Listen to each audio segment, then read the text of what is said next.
Un saludo cordial a esta virtuosa comunidad.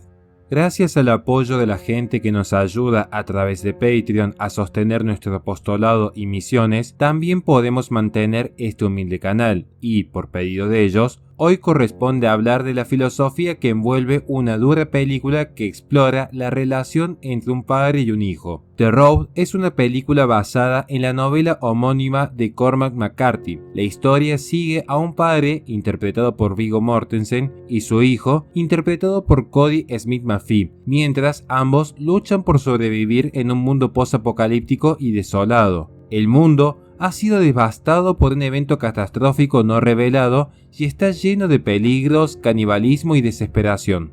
El padre y el hijo viajan hacia el sur en búsqueda de un lugar más cálido y seguro, mientras a la par deben buscar comida y refugio. Durante su viaje se enfrentan a numerosos desafíos y van encontrando a otros sobrevivientes, algunos amigables, algunos hostiles.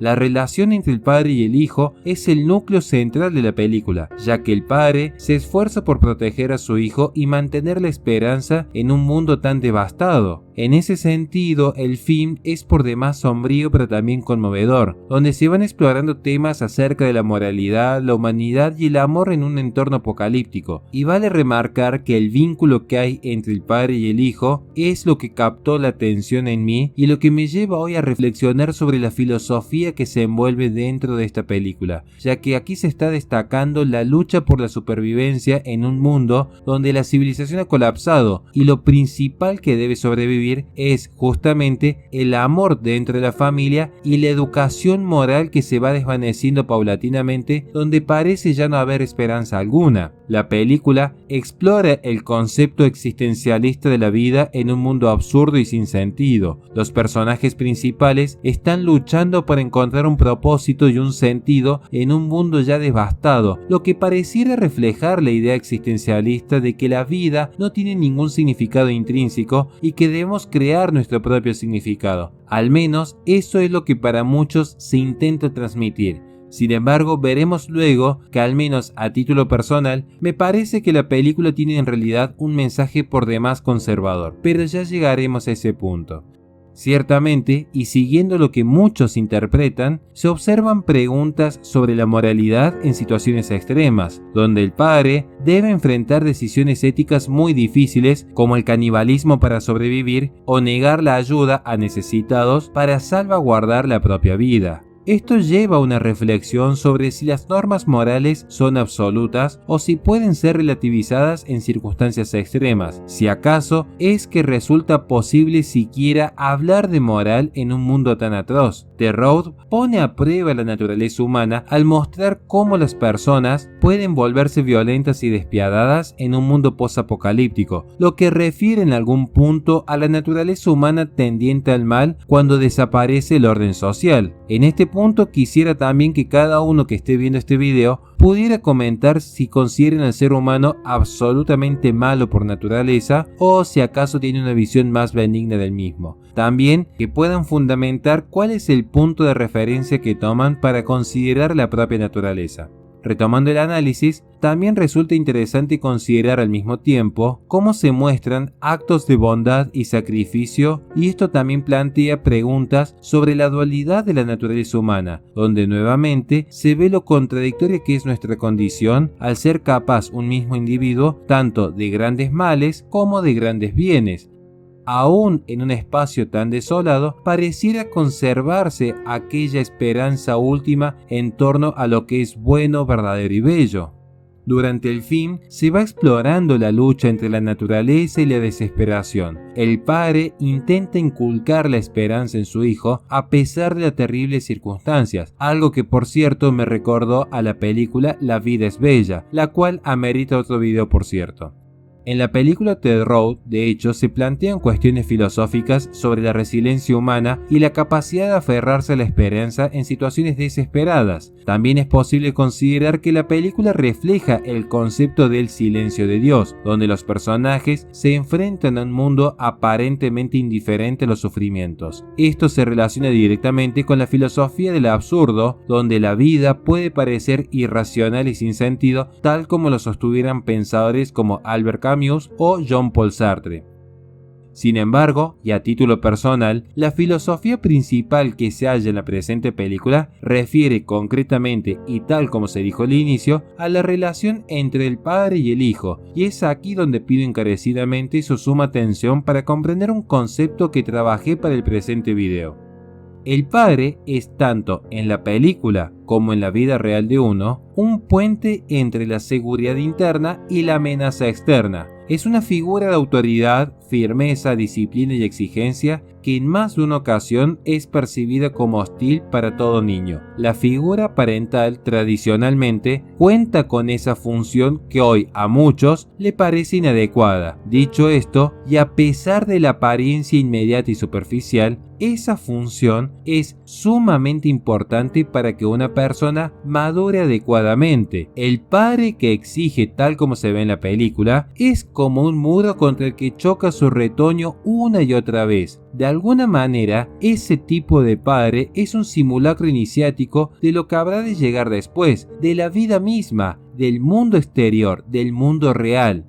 Tales padres sirven para replicar el mundo de los hechos con los que habrá de lidiar todo ser humano en su vida posterior. Nadie regala nada y la existencia se asemeja al acometimiento de una muralla que habrá de ser superada o atravesada a un alto precio, tal como se refleja en el film analizado hoy día. El mundo no se adapta a nuestras necesidades, sino más bien al revés. Nosotros nos debemos adaptar a un mundo vicioso y desalmado. En el caso contrario, el de un padre apocado y amigo de sus hijos, amigo en el peor sentido de la palabra, este sirve de germen al niño mimado, una persona que en muchos casos es destruida.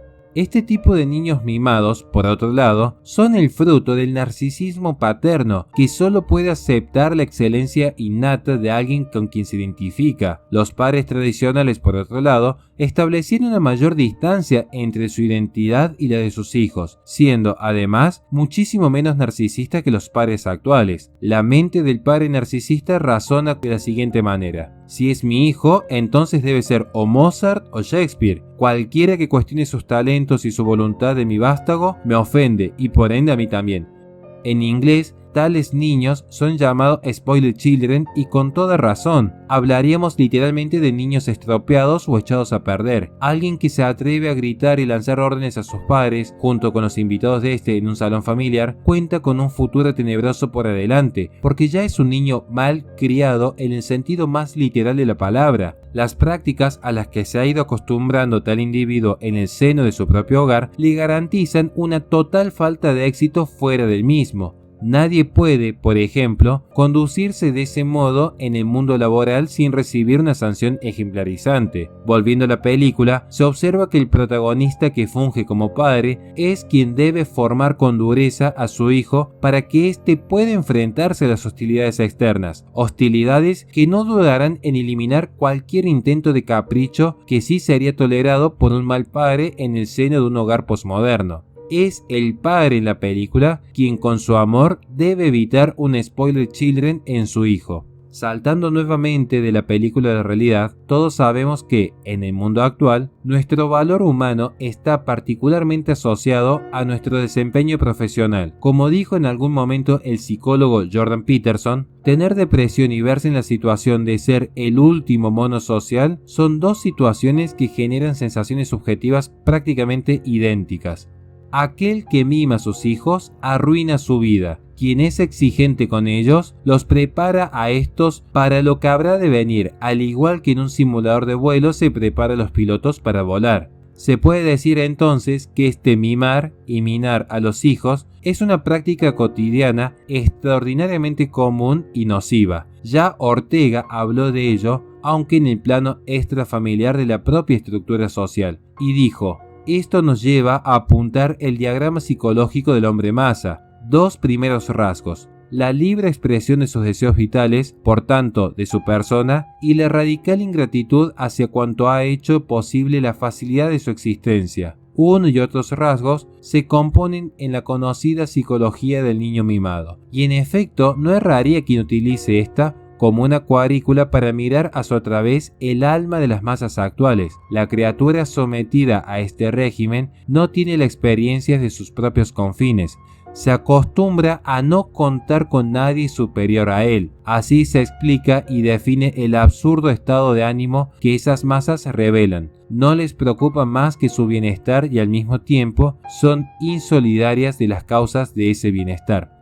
Lo que aquí está demostrando Ortega y que se relaciona directamente a la película es que si el padre hubiese mimado y malcriado a su hijo, este mismo desconocería cuál es la causa de su bienestar y cuando se enfrentase al mundo exterior se daría cuenta de que justamente tal bienestar implica en esencia una lucha y un sacrificio constante. De este estado de cosas, incrementados de un modo manifiesto por el paso del tiempo, deriva la mentalidad nihilista, narcisista, cínica y extremadamente utilitarista e interesada que tiene el ciudadano actual. El ciudadano actual pareciera ser aquel niño mimado que en el film se trata de evitar. El ciudadano actual vive en un mundo que se sirve para dar rienda suelta a los apetitos destructivos justamente que desembocan a la postre en una sociedad desalmada tal como se observa en el film, donde cada quien se ha entregado a sí mismo al sadismo animal, a su maldad intrínseca, a su frustración, a su descontento, puesto que su falta de indignación moral siempre va dirigida contra otros. En la película se observa entonces que, por un lado, está el padre tratando de educar adecuadamente a su hijo en un mundo donde muchos parecieran emular el comportamiento de la civilización actual, en un mundo donde cada uno está dispuesto a devorarse al otro sin el más mínimo vestigio moral.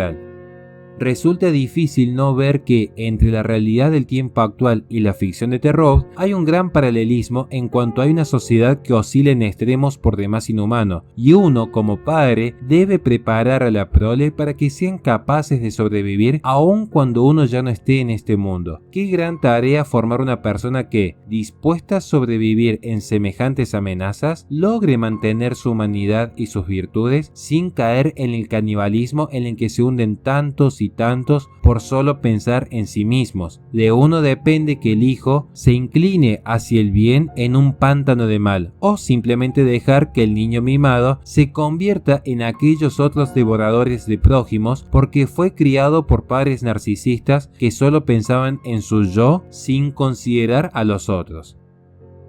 Sin más que decir, Dios les bendiga a todos y espero que este análisis sirva para reflexionar y amar más la filosofía que se expresa de distintas maneras, en este caso, en el séptimo arte.